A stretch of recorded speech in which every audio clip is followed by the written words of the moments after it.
आज की खबर विरोध प्रदर्शन और उठाई जा रही मांगों के लिए सराहना की पात्र है। हैरानी की बात यह है कि इस विरोध प्रदर्शन में डेफ और सुनने वाले दोनों ही लोगों ने एक साथ भाग लिया। सीपीआई जैसी विपक्षी पार्टियों के लोगों के साथ साथ स्थानीय ग्रामीणों की बातें सुनकर तमिलनाडु के पुदुकोट्टई जिले के एक दूरस्थ गांव में हुए विरोध प्रदर्शन में वे लोग शामिल थे। तमिल समाचार पत्रों और स्थानीय सूत्रों ने इस घटना की रिपोर्ट की।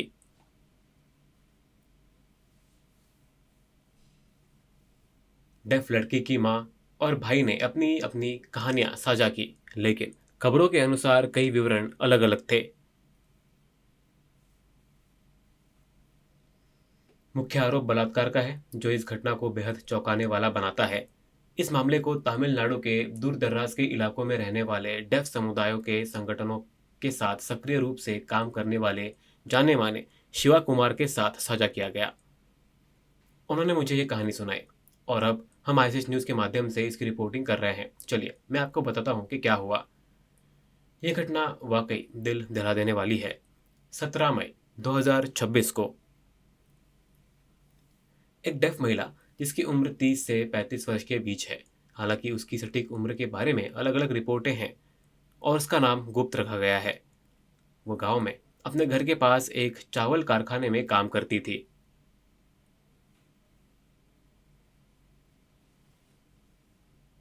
कारखाना उसके घर से लगभग 4 से 10 किलोमीटर की दूरी पर स्थित था, हालांकि सटीक दूरी स्पष्ट नहीं है।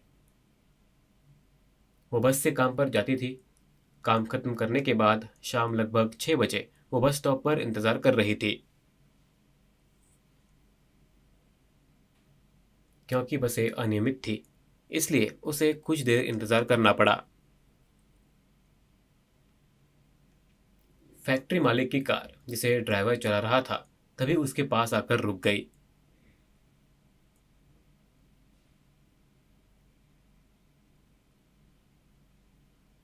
उसने उसे पहचान लिया, क्योंकि वे दोनों एक ही कारखाने में काम करते थे।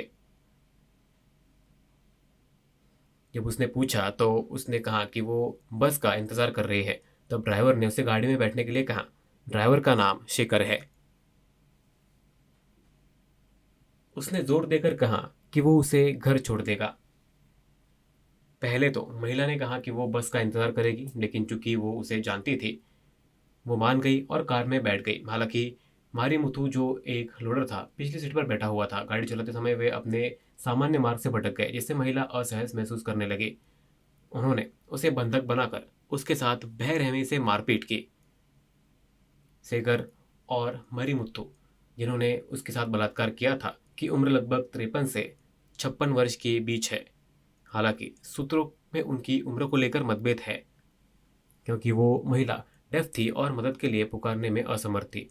इसलिए उसके साथ बलात्कार किया गया और उसका शोषण किया गया। उसके साथ बेरहमी से बलात्कार किया गया, उसे पीटा गया और उसके कपड़े फाड़ दिए गए। ये भयावह था।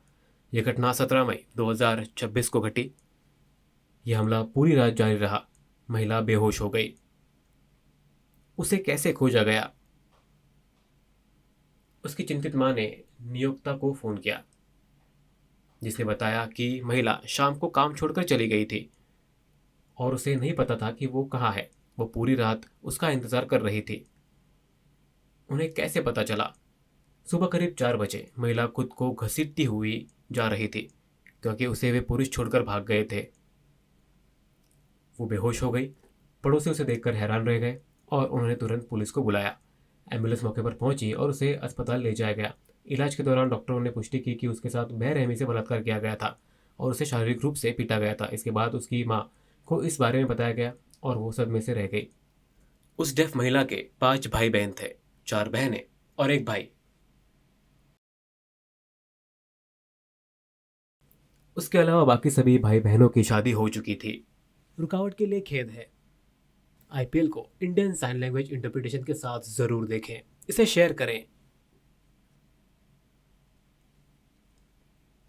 उसके पिता की पहले ही मृत्यु हो चुकी थी। दिल दहला देने वाला। उसे अस्पताल ले जाने के बाद क्रोधित ग्रामीणों के साथ विपक्षी दलों के सदस्य, जिनमें सीपीआई और पीएम के सदस्य, विधायक और अन्य नेता शामिल थे, ने सुबह करीब 7 से 7:30 बजे के बीच विरोध प्रदर्शन किया।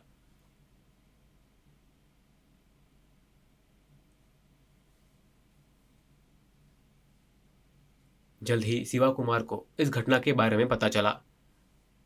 हालांकि वो स्थान 35 किलोमीटर दूर था, फिर भी 19 मई 2026 को शिवा कुमार और 2 महिलाओं सहित 15 अन्य डेफ लोग सहायता प्रदान करने के लिए वहां पहुंचे।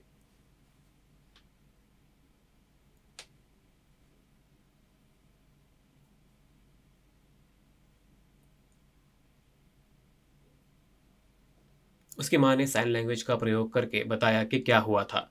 वे दोनों स्तब्ध रह गए। डेफ समूह ने सुनने वाले लोगों द्वारा आयोजित विरोध प्रदर्शन में भाग लिया। Pudukkottai district association of deaf का प्रतिनिधित्व करते हुए उन्होंने न्याय की मांग की। पुलिस ने उन्हें जाने के लिए कहा, लेकिन उन्होंने इनकार कर दिया और दोनों आरोपियों के लिए उन्होंने सजा की मांग की। एक आरोपी मारीमुत्तु को गिरफ्तार कर लिया गया है, जबकि ड्राइवर अभी भी फरार है। माल ढोने वाले मारीमुत्तु को गिरफ्तार कर लिया गया। उसने अपराध स्वीकार कर लिया। डेफ महिला अस्पताल में भर्ती है। अदालत के आदेशानुसार किसी को भी उससे मिलने की अनुमति नहीं दी गई ताकि उसे और अधिक आघात न पहुंचे।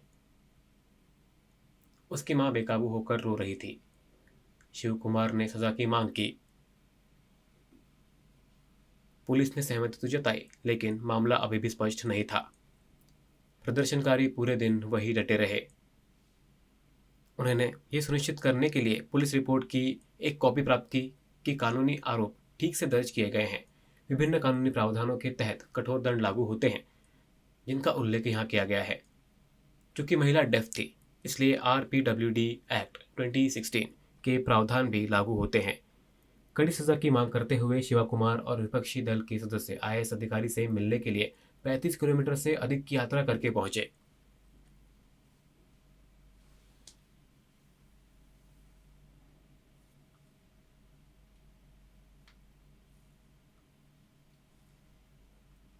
अधिकारी ने शाम 6 बजे के बाद उनके देर से आने पर सवाल उठाया, लेकिन समूह ने सख्त पुलिस कार्रवाई का आदेश देने की मांग की।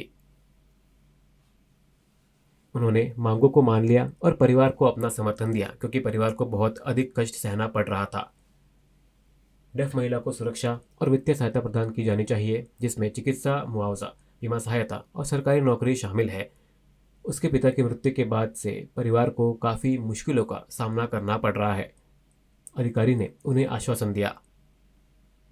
Shiva Kumar of deaf association ने इसलिए कार्रवाई की क्योंकि ये एक डेफ महिला से जुड़ा बलात्कार का मामला था और वे नहीं चाहते थे कि ये दोबारा हो।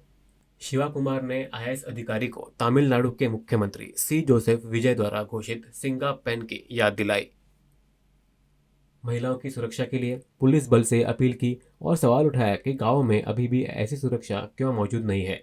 अधिकारी ने लोगों की सुरक्षा और कठिनाइयों को कम करने में मदद करने के लिए शहरों की तरह ही गांव में भी कर्मचारी को तैनात करने पर सहमति जताई। ये कहानी शिवा कुमार और Pudukkottai district association of the deaf के अथक परिश्रम को उजागर करती है। उम्मीद है कि डेफ महिला इस सदमे से उबर जाएगी और सुरक्षित रहेगी। मरीमुथु और सेकर दोनों को गिरफ्तार कर जेल भेज दिया गया है। समय आने पर अदालती कार्यवाही के माध्यम से सजा की गंभीरता तय की जाएगी।